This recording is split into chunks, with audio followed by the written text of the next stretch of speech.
Voilà. Alors bonjour Monsieur Rioust. On fait ce petit interview parce que la saison va bientôt commencer pour la 2014-2015. Mais d'abord, on va parler un petit peu de vous. Vous voulez vous présenter un petit peu pour présenter votre parcours? Tout d'abord, bonjour.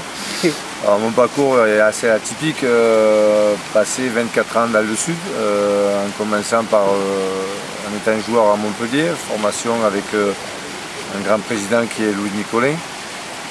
Ensuite, 10 ans passés au club, je suis parti pour le Nord-Pas-de-Calais, où j'ai atterri au Touquet. Donc pas les mêmes températures, loin de la famille, mais ça fait quand même 24 ans que je suis dans la région du Nord-Pas-de-Calais, après avoir fait un petit passage à Bourges d'une saison et un passage à Sedan. En 96, je regagnais Boulogne-sur-Mer et depuis, j'ai plus quitté la région du tout. Où j'ai fini ma carrière avec la finale de la Coupe de France avec Calais en 2000. Et après, dû à des problèmes de santé, j'ai arrêté de jouer et je suis passé de l'autre côté de la barrière.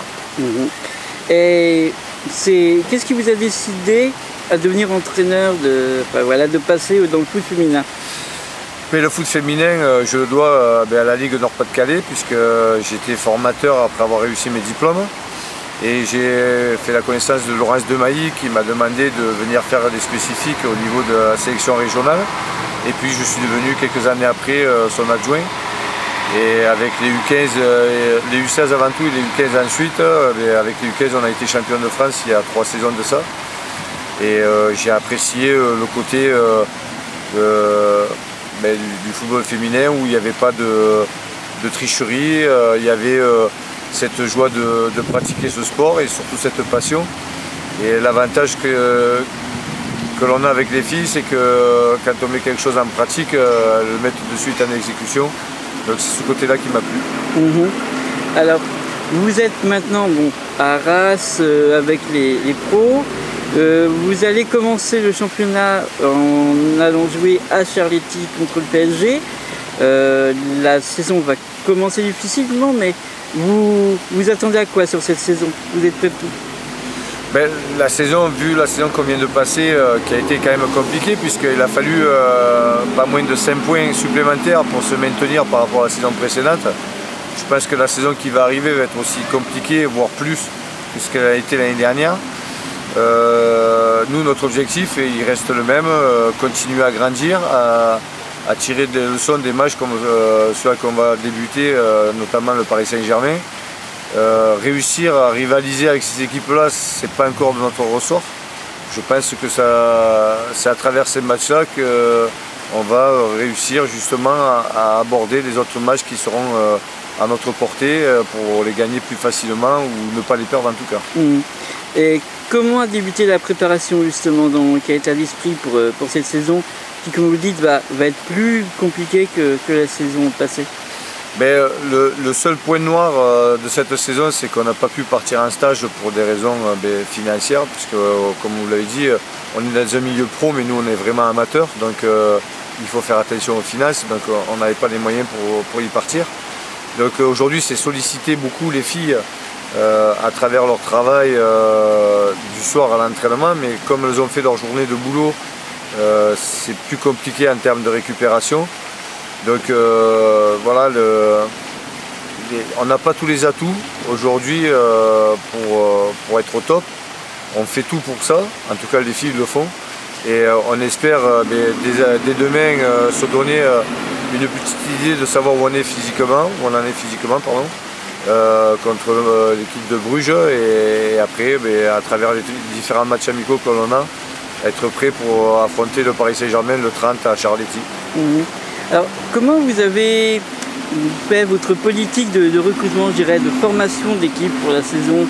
Vous êtes parti sur quelle base? La base, comme je vous le disais tout à l'heure, on est vraiment amateur, donc on est déjà parti sur un recrutement local. On a bénéficié de la descente d'Hénin-Beaumont pour récupérer certaines filles qui ont connu la D1 et qui ont une certaine expérience à ce niveau-là. Après, financièrement, on ne peut pas faire de contrats fédéraux, donc on est resté très humble dans notre recrutement, mais on est surtout, la base était de garder un groupe sain, puisque grâce à ça, l'année dernière et l'année précédente, ça nous a permis de rester en D1 et surtout d'avoir un superbe état d'esprit. Et les filles qui sont arrivées se sont vraiment mis dans le moule, et j'espère que la mayonnaise prendra correctement pour qu'on aille au bout.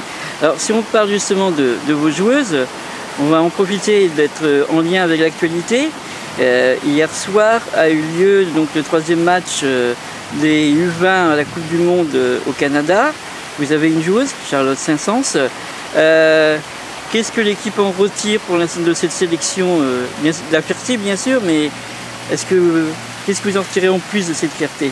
Ben, vous savez, on a Charlotte aujourd'hui qui est avec les U20 à la Coupe du Monde. On a Marion Macuche qui en fin de saison s'est retrouvée avec l'équipe de France A et malheureusement n'a pas pu honorer sa sélection puisqu'elle s'est blessée la veille du match. Mais bon, c'était quand même un match de qualification aussi pour la Coupe du Monde de la saison prochaine. On a 6 ou 7 joueuses qui sont appelées à U16, à U17 qui font partie du club. Donc aujourd'hui, notre petit club a des joueuses de niveau international.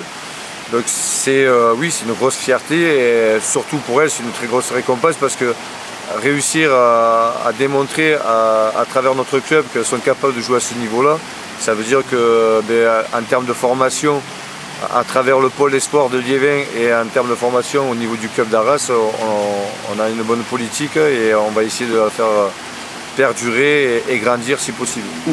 Alors c'est vrai que l'un des problèmes qui se posent souvent pour des clubs comme Arras, qui est justement un bon centre de formation, c'est que comme il n'y a pas de professionnalisation d'office des joueuses, ça fait que les joueuses risquent d'avoir tendance à partir après et que le club n'avance pas vraiment. Qu'est-ce que vous pensez qu'il faudrait que l'on fasse à l'heure actuelle pour permettre aux clubs comme Arras, entre autres, de pouvoir garder ces joueuses toujours qu'ils ont formées Ben, si vous voulez, le problème aujourd'hui, bon, il est d'ordre financier d'une part, parce que si on veut avoir des joueuses professionnelles, il faut qu'elles en vivent. Donc aujourd'hui, ce n'est pas possible chez nous.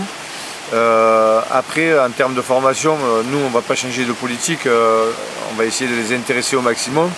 Vous voyez, aujourd'hui, à l'heure actuelle, dans la préparation, il y a entre 4 et 6 joueuses des U19 qui sont avec moi à l'entraînement.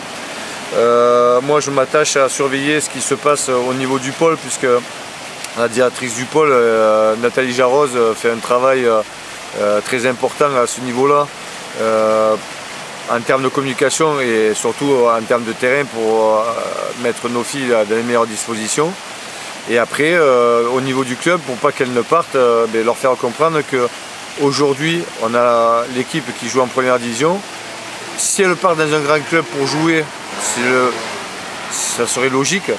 Si elle part dans un grand club pour être remplaçante ou jouer en U19 ou se retrouver à la maison et pas faire de match, être assez pédagogue pour leur faire comprendre qu'ici, elles ont la chance de jouer, elles en tirent profit, on en tire profit et tout le monde est heureux. Alors, puisqu'on parle des grands clubs, on va peut-être justement rentrer un petit peu dans le détail. Il y a quelques gros clubs, on va dire il y a plus de gros clubs cette saison, puisque Montpellier a fait des très gros recrutements. J'en parle parce que justement vous en êtes. Et il y a eu d'autres... on voit qu'en fait beaucoup de clubs, même Albi a fait un très bon recrutement. Mais c'est vrai qu'on se dit, il y a Montpellier qui monte, il y a Juvisy qui a des véritables intentions encore de jouer le titre. Et puis on a PSG et on a Lyon. Comment vous voyez ce haut de tableau pour la saison?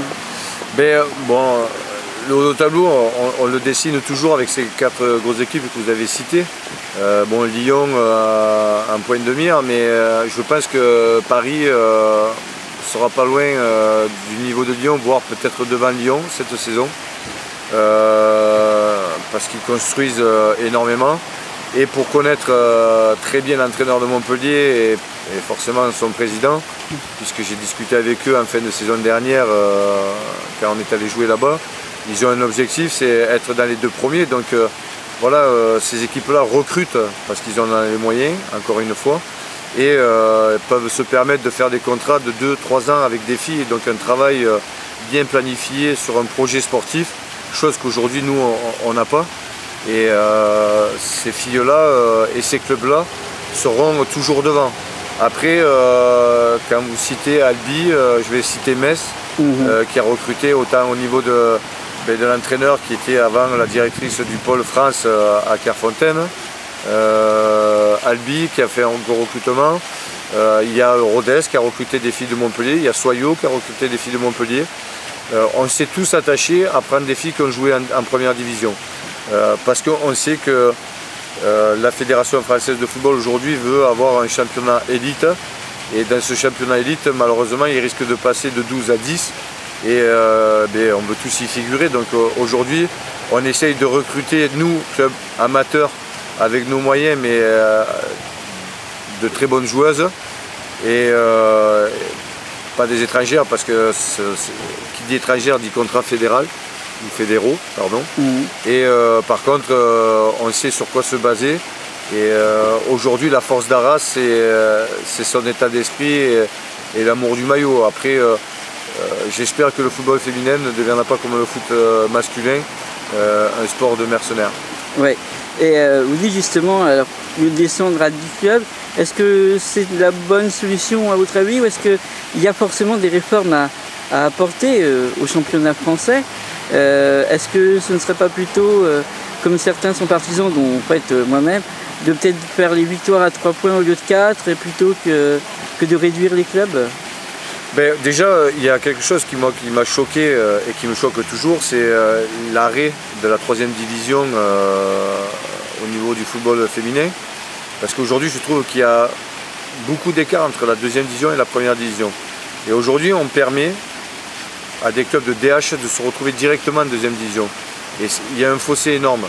Et le fait d'avoir arrêté la 3e division, la DTN a trouvé ça très judicieux. Alors je ne sais pas sur quel plan, mais je sais qu'aujourd'hui, pour moi, c'est un manque à gagner en termes de jeu, en termes de compétition, et surtout pour les filles, parce qu'il y a de plus en plus de filles qui sortent de pôle et qui se retrouvent en D2, voire en DH. Donc c'est assez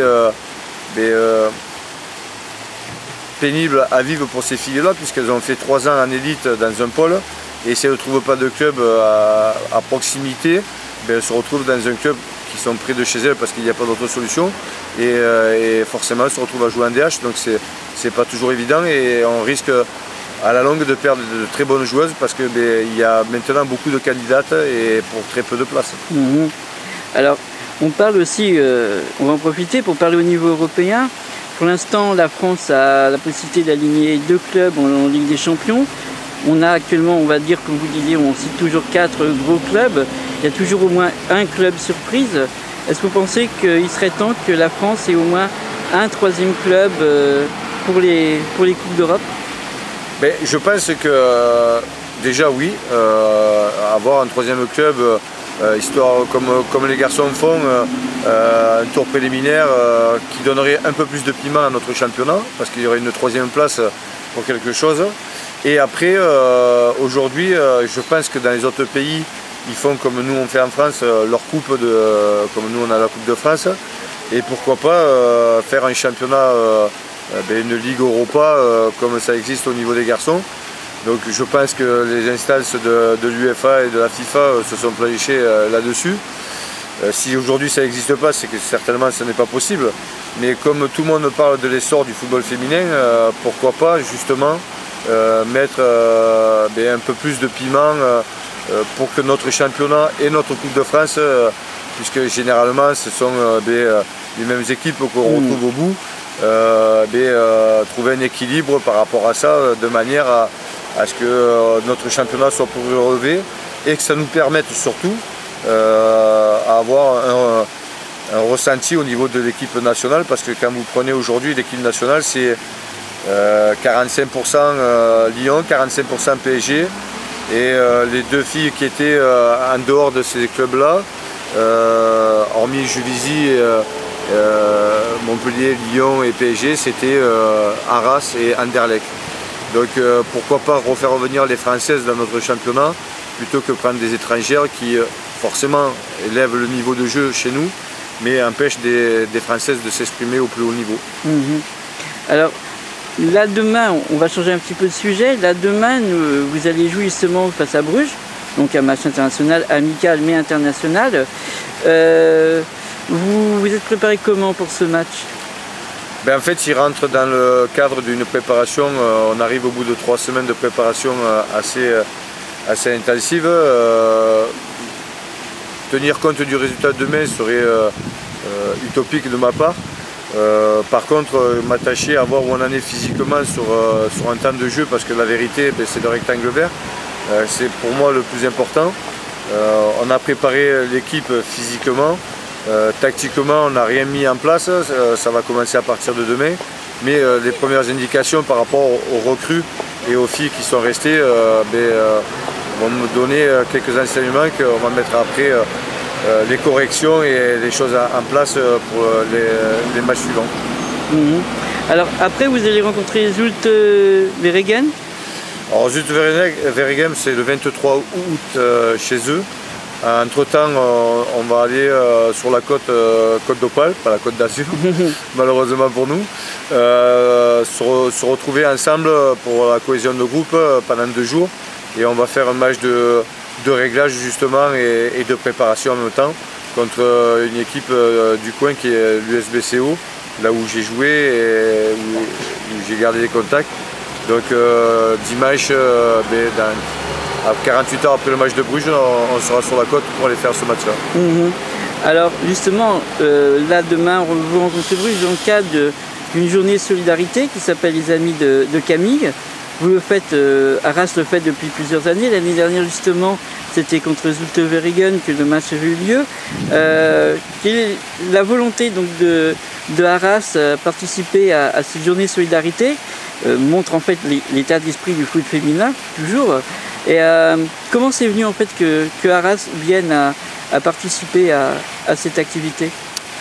Je pense que je n'étais pas là au début que ça a été lancé. Le club respire tout à fait ce genre d'œuvres caritatives, tout ça. Et dans le travail qui est fait dans le club depuis une dizaine d'années, le club n'a jamais refusé quoi que ce soit au niveau de ces demandes-là. Et vous voyez, là dimanche, on y va pour une œuvre pour les arbitres de la Côte d'Opale qui m'ont demandé ça. Donc voilà, le club est assez convivial, familial. Maintenant, pourquoi refuser une demande telle que celle-ci? Ça serait pas normal de ma part. Il faut participer. On veut être connu. Pour être connu, il faut savoir se déplacer. Et surtout quand on a besoin de nous pour justement ce que vous disiez, l'aide à Camille. Si on peut y contribuer, c'est de bon cœur. Alors vous parliez justement donc, sur l'activité sur la Côte d'Opale. Vous pouvez nous parler un petit peu plus de ce match, du cadre justement, puisque c'est aussi caritatif? En fait, c'est un match qui a été fait chaque année par les garçons, qui est organisé par M. Dumont, qui est un arbitre du Nord-Pas-de-Calais. Et donc avec son association, ils font chaque année faisaient un match de garçons, l'USBCO, contre différentes équipes. Et pour la première année, comme il me connaît, il a voulu faire connaître le football féminin.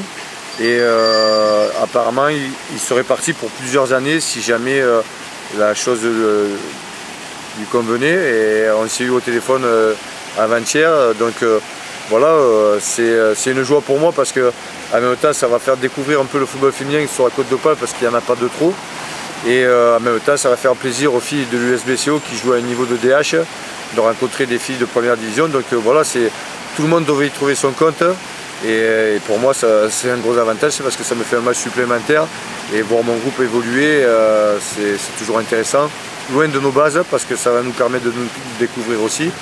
Donc, comme je vous disais, tout le monde va y trouver son compte et c'est le but principal. Alors on parle justement promotion du foot féminin. C'est vrai qu'il faut aller dans des coins où c'est pas encore très développé. On a le Nord quand même dans l'ensemble est bien desservi déjà par l'équipe nationale qui joue beaucoup de ces matchs. Malgré tout, c'est vrai que vous qui êtes du Sud, vous regrettez pas un petit peu le fait qu'il n'y ait pas beaucoup de de matchs de l'équipe nationale pour promouvoir justement ce foot féminin dans le Grand Sud? Ben, le problème, c'est que, comme vous disiez, c'est vrai qu'effectivement, si je ne me trompe pas, logiquement, le prochain match de qualification pour l'équipe de France risque de se jouer à Calais, puisqu'il devait se jouer à Gerland, mais il y a un problème de calendrier. Je ne sais pas pourquoi plus le nord que le sud. En ayant beaucoup de clubs dans le sud, quand je prends deuxième division, Nîmes, quand je prends Marseille, quand je prends Montpellier, bon, qui est quand même l'image du football féminin dans le sud. Pourquoi ne pas faire de match à la Mosson? Pourquoi ne pas faire de match au Costières à Nîmes? Bon, c'est bien pour le Nord, mais si on veut vraiment le faire reconnaître, il faut le faire découvrir un peu de partout. On voit l'émulsion qu'a pris le rugby féminin avec sa Coupe du Monde. Malheureusement, il y a eu la défaite des Françaises contre le Canada. Mais moi, le premier, je ne savais pas qu'on était aussi compétitif au niveau féminin au rugby. Je l'ai découvert grâce à la télé. Grâce à une Coupe du Monde, donc je pense que les médias et les journalistes dans sa globalité devraient faire connaître un peu plus de football, et au niveau national je pense qu'ils font le nécessaire pour se faire connaître un peu de partout en France, mais c'est pas évident pour trouver des dates, pour trouver des terrains qui correspondent, et généralement je pense qu'ils s'orientent plus là où les gens se déplacent pour voir ces matchs là, mais je pense aussi qu'ils seraient surpris que en allant de sud, il répondrait présent. Une petite expérience me fait dire ça, c'est que l'année dernière on est allé en stage dans ma région et on a fait un match amical contre Montpellier, et bon, c'était un petit village mais le stade était complet, donc ouais, il faut qu'on se fasse connaître dans toute la France. Mais je pense que la Fédé il travaille correctement. Alors, pour finir sur notre interview, on parle à nouveau de Montpellier. Vous disiez justement match contre Montpellier. Avant-hier, puisque nous sommes au 14 aujourd'hui, a eu lieu le match entre PSG et Montpellier, match amical à Beauvais. Le score 5-0. Votre sentiment sur ce match? Ben, quand j'ai vu le résultat, j'ai été surpris parce que je ne m'attendais pas à ce qu'il y ait un tel écart. Bon, après, encore une fois, on est en préparation. Les joueuses de Montpellier peuvent être fatiguées, les joueuses de Paris peuvent être tout simplement plus fortes que les joueuses de Montpellier. Il y a beaucoup d'explications et on tire beaucoup d'enseignements sur les matchs amicaux. Aujourd'hui, la vérité va commencer à partir du 30 août, et peut-être que le match et le résultat ne sera pas le même s'ils venaient à s'affronter ce jour-là. Bon, malheureusement pour le 30 août, ça c'est moi qui affronterai le PSG. Donc j'espère qu'il ne sera pas le même résultat, qu'il sera pas tout à fait réglé. On dit toujours qu'il faut affronter les gros au premier match. Moi je dis qu'un gros reste un gros, surtout au football féminin.